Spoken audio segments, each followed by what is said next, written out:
Okay, we're having lunch here in Wilcox, Arizona with my friends. If you want to introduce yourself real quick. Hi, I'm Heather. I'm Dave. I'm Lynn. There's Lynn. Okay, so you guys, are, of course, great friends of mine, and you guys moved from the Midwest to Arizona. 5 years ago. 5 years. Any regret? No, not No? at all. We love it here. What do you love about Arizona, this area? Probably this area, the most that I love about it, it's like a step back in time. We came from part of the Midwest that was more populous. The city we came from has the same population as the county that Wilcox is in. Okay. So you're looking at about 120,000 people in this county versus 120,000 in the city that we came from in the Midwest. And I love, like I said, it's like a step back in time. Much more space, much more of a community feel for Gotcha. me. Yeah. You know, when you come from a real populous area, you might have a neighbor, but you might never know that neighbor. That neighbor could be 20 feet from you and you wouldn't know them. Down here, it's more of a community orientation where people actually rely on people. Yeah. Let me ask you, in these difficult political times, do you see, any of you, do you guys see a difference between the political understanding in the Midwest where you guys used to live and here, or do you think it's the same everywhere? Well, I think it's different, but I don't know if it's a difference in location or it's a difference in the time.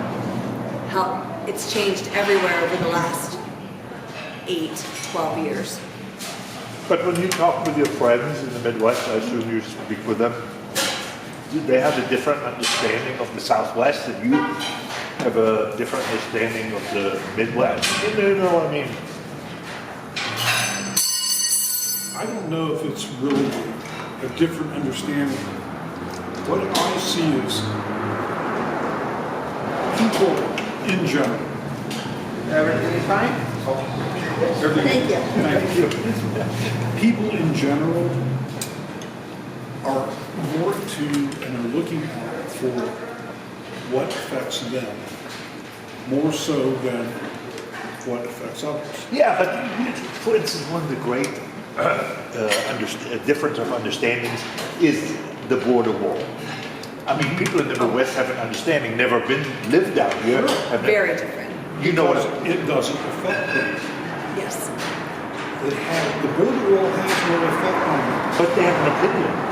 They might have an opinion, but what's that opinion based on? It's a theoretical It's a opinion. theoretical opinion. It's an opinion of what they hear other people express or say about the border. Now, if you're a rancher that lives here in rural Arizona, that's ranch and lands are being destroyed by the constant cross of illegal immigration or drugs or whatever, you might have a very different opinion about the border wall than a person, say, in Michigan and Ohio. Okay, let's go. What's your opinion? What's my What is it about the border or the immigration policy, or specifically about this area because we're close to the border here? We're very close to the border. I find that my opinions are developing and changing due to the fact that I'm down here now Okay. versus what it was when I lived in the Midwest. And it's simply because it has a direct effect on me. Tell me more. Tell me more. Well, you know, I walk my land that I own, and I have backpacks on my land. I have shoes. I have toothbrushes. Blankets. I have blankets. I have things that people have left that have crossed over. That doesn't affect me, and it's not that I have any problem with that, but it is a definite reaction to what's happening to me versus when I lived in the Midwest. I didn't have anyone crossing in my backyard, Right. leaving a backpack. So now, of course, my feelings are different. I understand more about what's going on.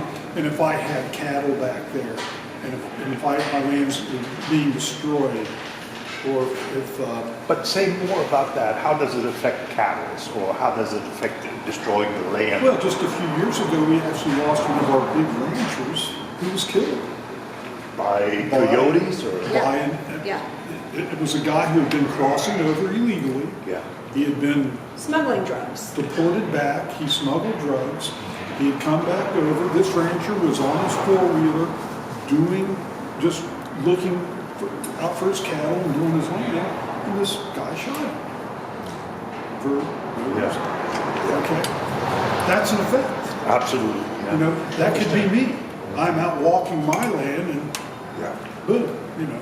I didn't worry about that Yeah. when I was in the Midwest. You know, I could go out and mow my backyard anytime I want. And I didn't worry about someone illegally crossing over or shooting me or anything else. Is that, I mean, these are two different, distinct different things. One is immigration and one is drug Correct. things. So I think most people would agree with the drug scenario that is a huge problem in this area along the whole border thing. What about immigration? What about those who illegally cross over? How can that be fixed? Well, first off, in my opinion, we've got to look at why things are illegal. And do you have the ability to enforce the laws that you have? If you don't have the ability to enforce the laws are no good. During the last election, did you vote pro-Trump or against Trump? I've been a lifelong Republican. So you voted Trump. Gotcha. Was border politics one of the issues? Did you vote Trump as well? I am a. How about you? Border issues? Sure. But did you vote for Trump? Yes. Okay. So let me ask you this: when you voted for Trump, was the border issue one of the issues you voted for, or was it voting against somebody, against another candidate?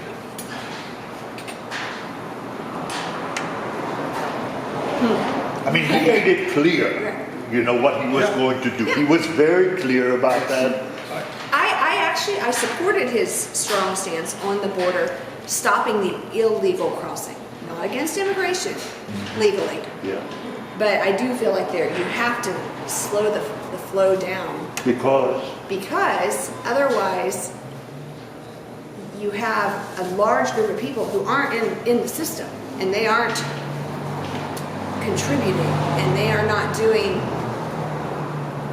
the process legally. All you have to do is do it legally, you know, where you can be tracked, where you're paying taxes when you're working, when you're, you know, just doing it legally. But it's like you said. Are we as Americans not also to blame the employers who hire Sure. illegal immigrants? Absolutely. You know what I'm saying? If you didn't hire them, they wouldn't come. It all boils down to what I said at first.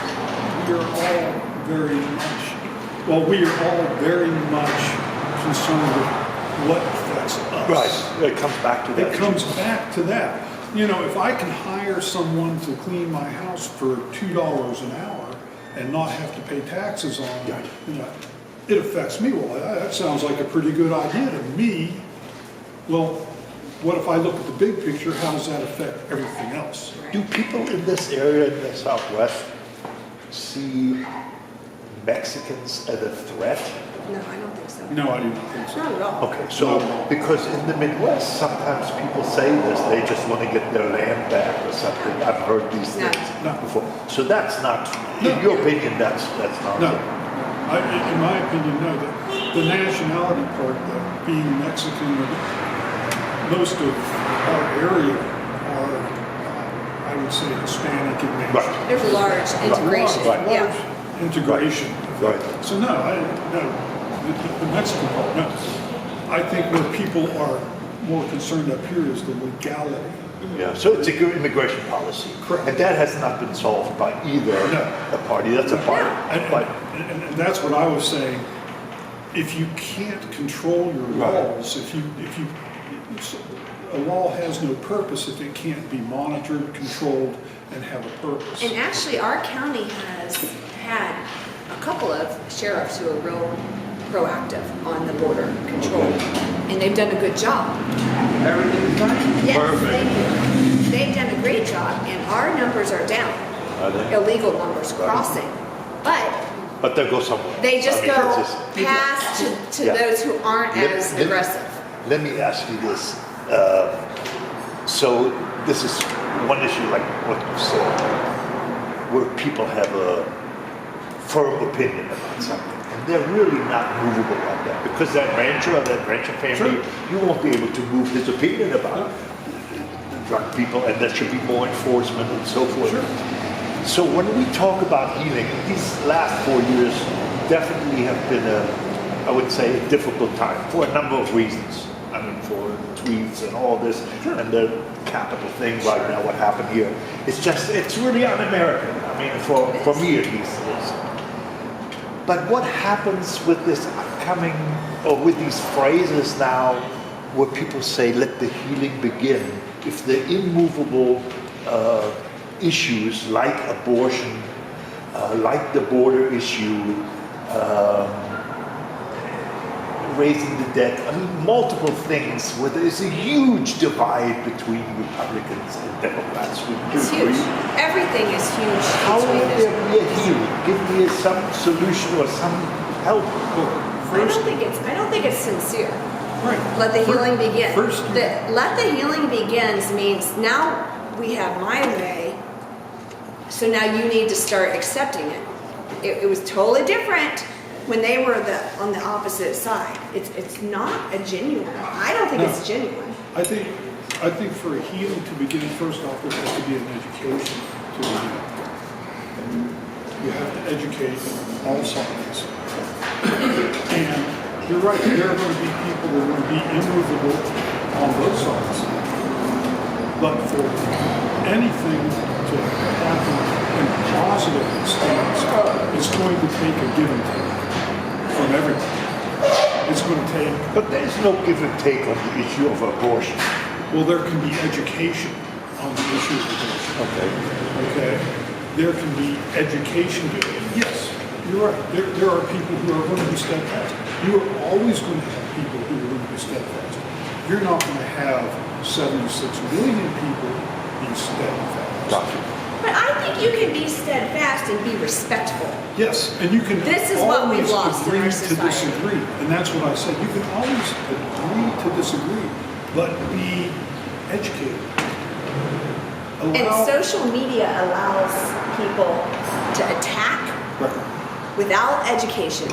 They just attack. I've had people that I consider you believe- friends attack me over the border. Heather, let me ask you this, Heather. I mean, let's just this scenario. I think what the policies that Trump put into place were typical Republican policies, right? Right. If Pence would have been there and done these policies without the Twitters, what Trump would have done, do you think the Republicans would have been reelected? I don't know. I have don't no know. idea. I don't know about that, but I think we would have been a lot less Divided. divided. Gotcha. And aggressive. with each Aggressive. other. I don't know if they would have been reelected.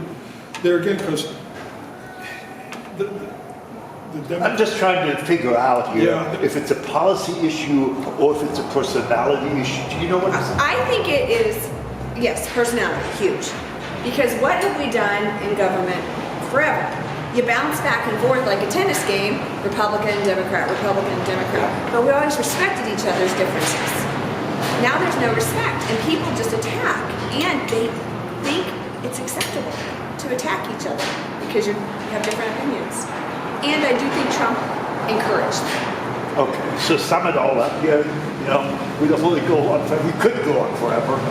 Just sum it up. So one thing is, I think, just in our conversation, we talked before this, is respect for each other.